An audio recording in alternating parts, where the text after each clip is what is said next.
My name is Vance, and for 8 years, I truly believed I knew Tasha, the woman I was about to marry. I thought our love was exclusive, our future set. That was the fundamental lie I lived. 2 weeks before our wedding, in our living room, Tasha dropped a bombshell: she wanted an open relationship. That moment, those words, shattered my world. I tried to process it, but then, in a terrifying blur of less than 48 hours, the truth exploded. Did I ever really know her? The business card in her purse, the late-night phone call from her boss Martin, I'm still thinking about earlier, the way you said you're done with that fiancé nonsense. It all confirmed it. She wasn't just thinking about it, she was already living it. The woman I loved, humming our wedding song as she packed for a honeymoon that would never happen, was utterly oblivious to the storm I was about to unleash. Before I tell you what happened next, please take a moment to like and subscribe, but only if this story resonates with you, and drop a comment telling me where you're watching from and what time it is there. Vance sat on the edge of the worn-out couch in the small living room he shared with his fiancée Tasha. The late afternoon light slipped between dusty blinds revealing mows that drifted and danced. There was a tension in the air that hadn't been there even a week ago. Tasha paced behind the coffee table, arms crossed tight over her chest. I just need something more, she said, her voice quivering with an unfamiliar urgency. I've been thinking about it for months. I don't want to pretend anymore. Vance looked up at her, drumming nervous fingers against his knee. You're saying you want to bring other people into our relationship, he said, as though needing to clarify the absurd. You think that's going to strengthen what we have? She pressed a hand to her temple as if warding off a headache. Yes, Tasha said, I know it sounds strange, but we're so close to our wedding. We've only ever slept with each other, and I'm terrified of feeling trapped or that I missed out. I feel like I need to expand. He stared at her long enough that the motes of dust seemed to slow in the air. And you want me to be on board? Do you realize how that sounds? 2 weeks before we get married you start talking about sleeping with other men. I'm not talking about flings and dirty motel rooms, she said, though her tone was edging on frustration. People do this. Open relationships, polyamory, it's a real thing. It saves couples from jealousy or resentment, or it introduces it, Vance said quietly, a grim half smile on his lips. Leeton be honest. Tasha's eyes narrowed. She had always been strong-willed, even a bit arrogant. So you won't even consider it? Don't I get a say in how I envision our marriage? He swallowed back a surge of anger. When you say open, you mean you want the freedom, but you don't want me to do the same, right? That's what you implied last night. You can go on random hookups and I'm supposed to be faithful. She lifted her chin, letting her thick black hair tumble behind her shoulders in one quick motion. Because it's different for women. If you start sleeping around you might see it as a new beginning and ditch me for some new fling, but if I do it, it's just a little exploration. I'm in this for us. I love you, Vance, I just need more. Do you hear yourself? He said, rubbing his temples. You're basically telling me you get to wander outside the lines without consequence, and you expect me to just stand there nodding with some goofy grin on my face? It's not like that, Tasha insisted, though her voice shook slightly. It's about me feeling free. You've always told me how confident I am, how I shouldn't hide who I am. This is who I am, Vance. I need a life that doesn't weigh me down. Marriage weighs you down, he asked with a bitter laugh. She put her hands on her hips. Is it so wrong to want everything, to have a husband who's there for me while also keeping some excitement for myself? Plenty of people would say yes, it's wrong, Vance said, his tone flat, but I guess those same people would tell me I shouldn't marry you. Then her gaze flashed. What are you saying? He stood up abruptly, nearly knocking the coffee table aside. I'm saying that if we're even discussing open relationships right now, we shouldn't be heading down the aisle. You can't just call off the wedding, Tasha said, stepping into his path so he couldn't storm out of the room. My parents have spent thousands, yours have too. My mother will kill me if I ruin this. And your mom laughed darkly. So that's all it is? You care more about how your parents will react than about us? She jabbed him in the chest with her fingertip. That's not fair. I'm trying to be honest with you, to share what's in my mind. Isn't that what you've always wanted? Didn't you tell me once you'd rather know the ugly truth than some pleasant lie? I never realized your ugly truth would be that you can't handle monogamy, he said. But you know what, fine, let's see if I can handle it. Let's see if I can stomach the idea of you hooking up with your boss or a coworker or random guys while I sit at home like a saint. Maybe that's exactly who you want me to be, spineless. Maybe that's why you picked me. She gave him a venomous glare, but she didn't say no. Instead, she brushed past him toward the window. The conversation simmered to a halt, leaving a tension in its wake that felt like an electric current dancing through the dusty air. The next few days became a bizarre dance of avoidance. Tasha still planned wedding details, calling vendors to confirm times and final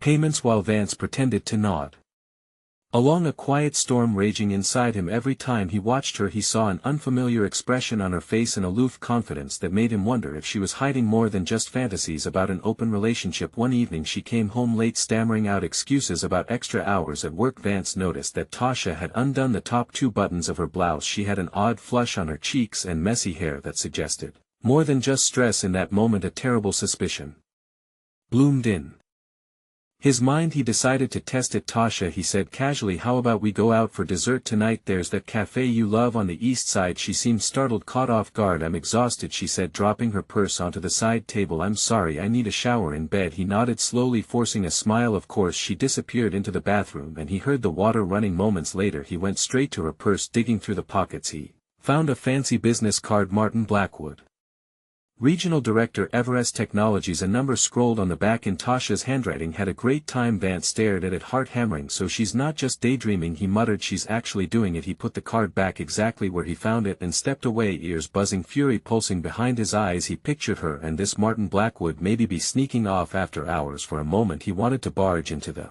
bathroom and demand answers, but he held back. He had a suspicion he was losing grip on his own sanity. Still, if Tasha was truly hooking up with her boss, he had no clue if Martin was the boss, but the job title sounded high up. He wanted proof. The next few days Vance started paying more attention. Tasha came home wearing expensive perfume she never used around the house. She excused herself on phone calls. She even mentioned Martin in passing. He's so innovative, she said one evening. He's teaching me so many new things about sales and marketing. I feel like my career is about to skyrocket. She wore a proud smirk that made Vance's stomach churn. He became obsessed with the notion of catching her red-handed. If she wanted an open relationship so badly, why hide it? Did she think he was too stupid to notice? The insult weighed more heavily on him than the actual betrayal. Days turned to nights of restless suspicion. Finally a moment of pure happenstance arrived. Vance was in the tiny kitchen rummaging for something to drink when Tasha's phone began to ring in the other room.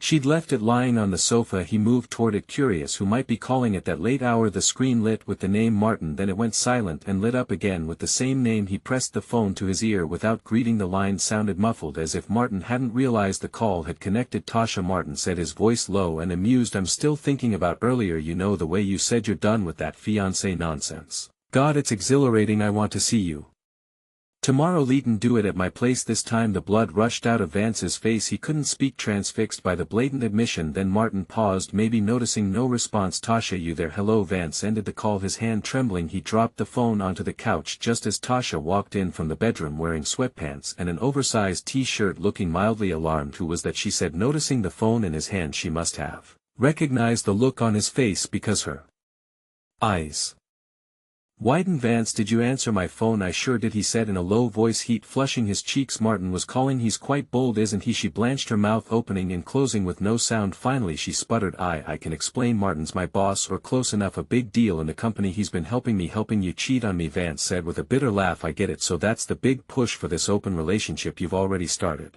it on your own. She tried to place a hand on his arm, but he yanked it away. It's not exactly what you think, Tasha said, a frantic edge in her voice. I did bring up the open relationship because I was attracted to him, but I didn't think it was just supposed to be an option, something we'd talk about. What a load of garbage, he said. You're already messing around with him. That's not an open relationship, Tasha. That's good old-fashioned cheating. Her face twisted with anger. Don't you judge me like you're some saint. I told you how I felt, but you brushed me off, acted like my needs were insane. You're the one who's always put your job at the sanitation plan above me, always told me to be patient. Well, Martin sees my potential. He's not content to let me waste away as some bored wife who never explores her passions. Vance gritted his teeth. So you wanted to explore your passions with him? Yes, she snapped, folding her arms. And now I realize I shouldn't have bothered even telling you anything. We could have gotten married and I'd do my thing on the side at least that way everyone would be happy. He stood still, absorbing the coldness of her words. You know something, he said quietly, you and Martin deserve each other. She glared. I don't deserve to be judged by a man who can't see beyond his own ego. I wanted a bigger life, not a monotonous treadmill where I keep waiting for you to propose. Real excitement. Vance let out a sharp breath, struggling against the urge to scream at her. Instead he turned on his heel and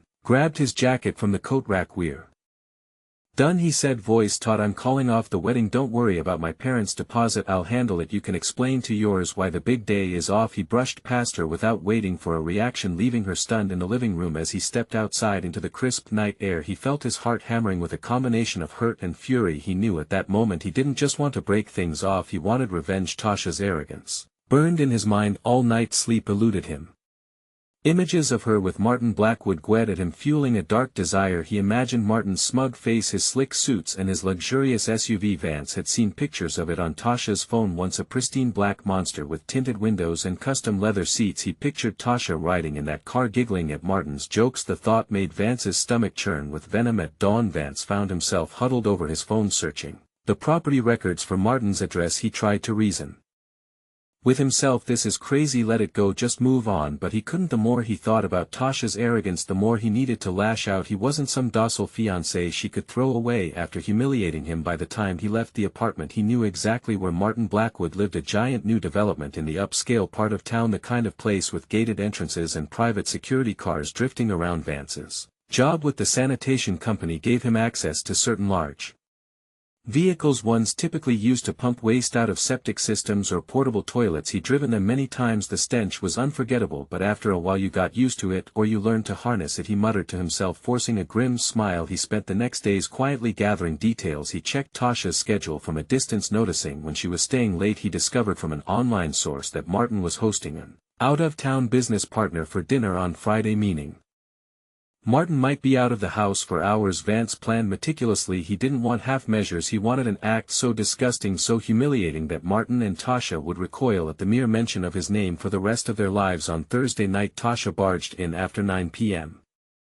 Having not seen Vance in a couple of days, she found him in the living room packing clothes into a duff bag. There were boxes piled near the door. He was clearly planning to move out. Vance, she said, attempting a gentler tone, we need to talk. He barely looked at her. We talked plenty, he said, zipping his bag. I've got my own plans now. She strolled closer, arms crossed. My parents are furious you called off the wedding, she said. They're saying you owe them for all the money they put down. I think you should help pay them back. It's not fair for me to do it alone. You want me to pay for a wedding you destroyed? He gave her a cold stare. That's funny. She rolled her eyes. Don't play the victim. You're the one who refused to adapt. If you just listened, maybe we could have worked it out, come up with some arrangement that kept us both happy. He turned, fury tightening his throat. You think I want an arrangement where you sleep with your boss and call me spineless behind my back? If that's your idea of happiness, you can keep it. She flushed, pulling a strand of hair behind her ear. I never called you spineless. You might as well have. He snapped. You think I'm just going to stand aside and let you do whatever you want? She exhaled, frustration bleeding through her expression. You know what, she said, voice shaking. I'm done trying to reason with you. You were always so timid, so content with your job pumping waste. Maybe that's all you ever wanted in life, but I want more. And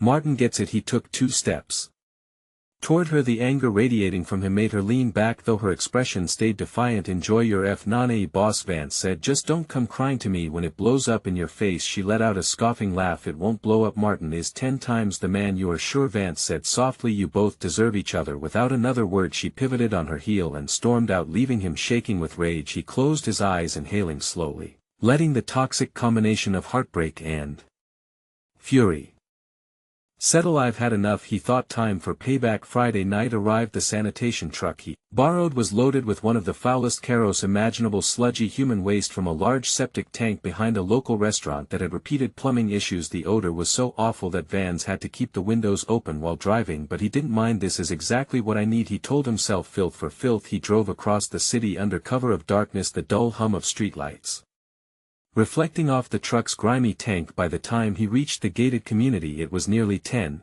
p.m. As anticipated, the security guard at the front gate gave the truck a cursory glance, probably assuming it was a routine maintenance call or some schedule he wasn't informed of. Vance mumbled something about an emergency leak at one of the houses, and the guard waved him in without pressing. Martin's mansion stood at the end of a curved driveway lined with manicured hedges and ornate lamps. The wide modern facade had floor-to-ceiling windows, revealing a pristine interior of marble and glass. Parked in the driveway was Martin's gorgeous black SUV, shiny, freshly waxed, the reflection of the overhead lamp gliding along its side. Vance ground his teeth. He remembered Tasha gushing over the vehicle's plush seats. The surround sound system. We'll see how plush it is after tonight. Climbing out of the truck, he quickly uncoiled a thick industrial hose that connected to the sewage tank. The stench was immediate, suffocating. Vance pulled a scarf up over his mouth and nose then crept around the SUV. He flipped a valve on the truck, reversing the usual suction to an outflow mode. A faint mechanical hum vibrated through the hose. Here we go, he muttered. He aimed the hose at the rear panel of the vehicle and opened the flow. A vile viscous mass of sewage erupted, splattering across the shiny paint with a wet thwack. Pungent waves of disgusting lumps and watery muck formed grotesque shapes as it trickled down the side. The impact was so loud in the quiet suburban street that Vance flinched within seconds.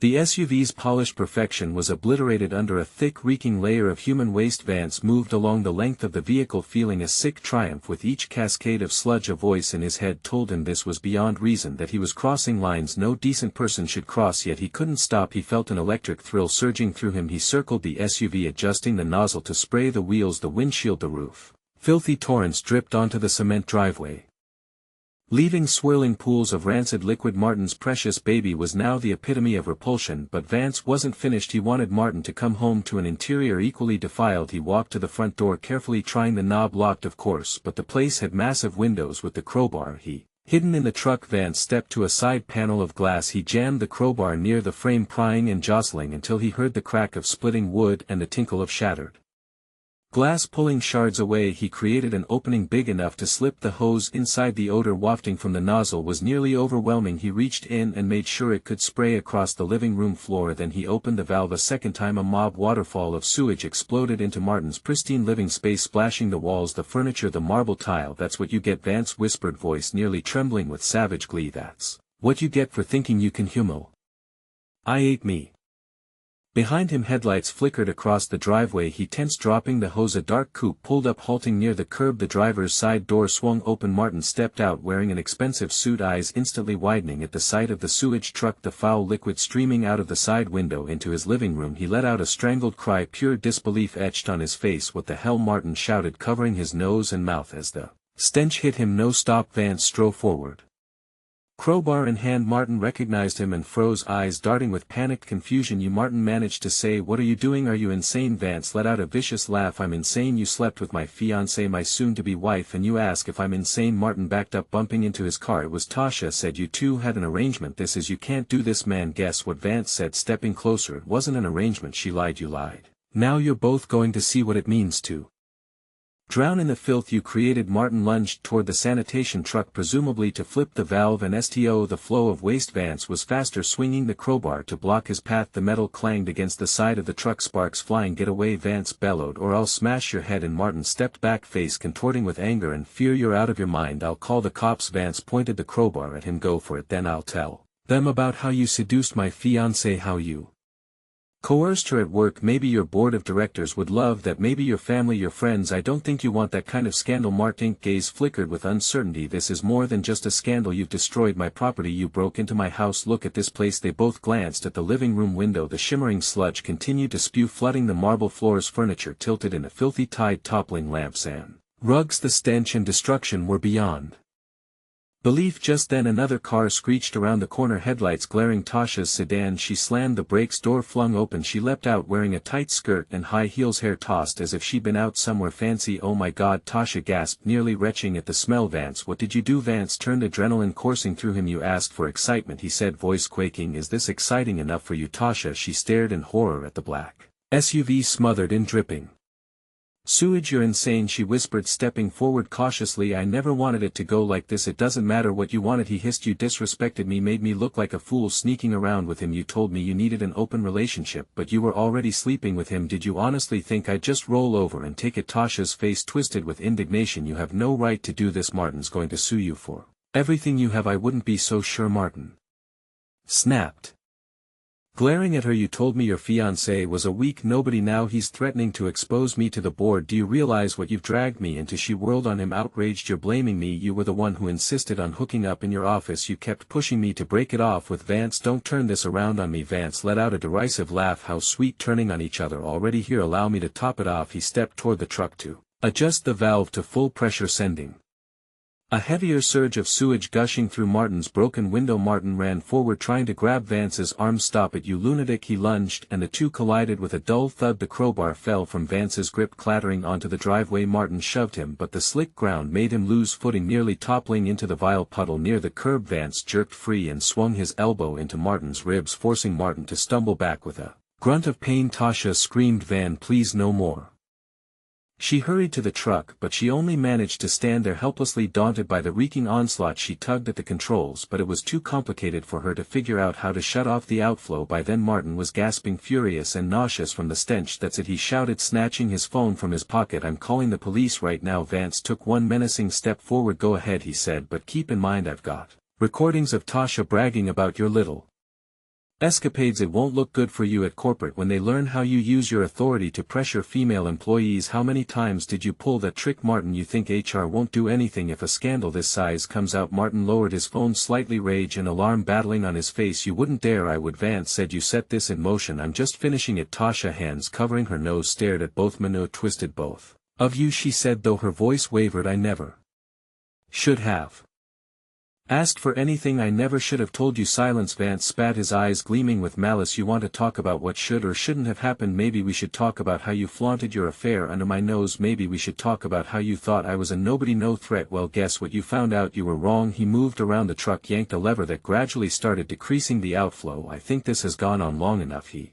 muttered. Indeed, the driveway was awash in a nauseating flood. The shattered window continued to discard sewage into the house, though at a slower rate now. The inside looked like a disaster zone, and the smell would linger for weeks, maybe months. Martin coughed, tears in his eyes from both the fumes and the rage. "I'll have you locked up," he growled. "I'll find a way around your blackmail threats." "Go ahead and try," Vance said, shrugging. "I'll make sure your entire board sees a full report of your extracurricular activities plus Tasha's statements about your meetings, the screenshots of your calls and texts. Try explaining all that while your $1 million house rots under a layer of sewage." Tasha glared at Martin. "This is your fault," she said. "If you hadn't insisted." "I insisted," Martin snapped. "You were the one whining about your fiancé being a spineless wimp." "Don't pin this on me." Vance gave a cold, humorless laugh. "I told you too that you deserved each other." He moved to the passenger side of the sanitation truck, preparing to climb in. "Enjoy cleaning up this mess." Martin rushed forward again as if to stop him, but Vance was ready, aiming a fierce glare at Tasha. "Tell him to step back or he'll get worse," Vance said quietly. Tasha frantically grabbed Martin's arm. "Don't you?" "Not bluffing." Martin shook with pent-up fury but didn't advance. Vance climbed into the driver's seat, slammed the door and reversed out of the driveway. In the mirror he watched Tasha and Martin standing in the swirling muck, mouths covered, expressions contorted in shock and revulsion. Martin's once gleaming SUV was drenched in a thick layer of sewage, and from the broad window a steady trickle continued to flood his sleek living room. Vance pressed his foot on the gas, the sanitation truck rumbling down the quiet suburban lane. He felt a thunderous pounding in his chest, a mixture of triumph, disgust and burning adrenaline. The glare of street light swept across the truck's windshield. The reek clung to him like a second skin, but in that moment he didn't care. He had unleashed something vile and unstoppable, all in the name of revenge. He parked the sanitation truck behind the depot where he'd borrowed it. Nearly an hour had passed since he left Martin's home. He stepped out, peeled off his gloves and wiped a fleck of rancid sludge off his cheek with the back of his sleeve. His phone buzzed in his pocket. He glanced at the screen. Tasha. He ignored it. Moments later it buzzed again and he checked the message out of morbid curiosity. "You bastard," Tasha had written. "You destroyed his house, his car. I can't believe you go this far. My parents are going to come after you for all the wedding costs if you don't fix this somehow. Do you hear me?" Vance let out a horror laugh, shutting the phone off. "Fix this somehow," he murmured. He found the phrase almost comedic given the absolute destruction he'd caused. There was no fix for it. The only thing that remained was a story so vile it would keep Martin and Tasha's nightmares alive. For quite some time his mind wandered to the next steps. Tasha's family might try to sue. Martin might try to spin this in some clever way, but Vance knew he had enough blackmail material, enough phone logs, text messages and maybe even Tasha's own confessions to keep them silent. If Martin risked exposing him, Vance would reciprocate with full force. He stared at the silent phone for a moment, realizing how empty and exhausted he felt. Vance trudged away from the depot, hands stuffed in his jacket pockets. He felt no satisfaction in what he'd done. Just an odd hollow calm in the back of his mind. An echo of Tasha's arrogance mingled with Martin's outraged threats. "We'll see who dares cross me again," he thought, a grim undertone in his mind. Then beneath that a quieter voice said, "What have you become?" He had no answer. He just knew he'd been humiliated, and in one horrific night he'd made sure they felt that same humiliation tenfold. No apologies, no second chances. The night was dark and cool, against his cheeks, and the city's distant hum felt strangely indifferent to the drama that had just unfolded in that luxurious neighborhood. Life went on, ignoring the lumps of sewage and shattered glass and broken illusions left behind. He reached his old pickup truck, which was parked near the depot. As he climbed in, he caught his own reflection in the rearview mirror. His eyes were still burning with anger, his face smudged with grime. He looked like a stranger to himself. "This is what vengeance looks like," he muttered. "It ain't pretty." Gunning the engine, he drove off into the night, leaving behind the last traces of his old life, the cancelled wedding, the fiancée who'd wanted an open relationship, and the illusions of a future that never would have worked. He was free now, or so he told himself, free and covered in the stench of his own dark revenge. He took one final glance in the mirror and pressed the accelerator, disappearing into the city lights.